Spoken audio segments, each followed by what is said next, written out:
Let me give you an example because when read this case, it reminded me of the time I was in college where I got a ticket. It was about $345 and I didn't have money to pay for it.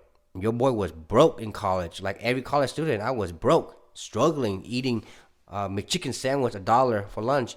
But the judge did this, and it's very similar to this case. Of course, I'm not a millionaire, but he gave me two options. Number one, installment, or number two, reduced fine.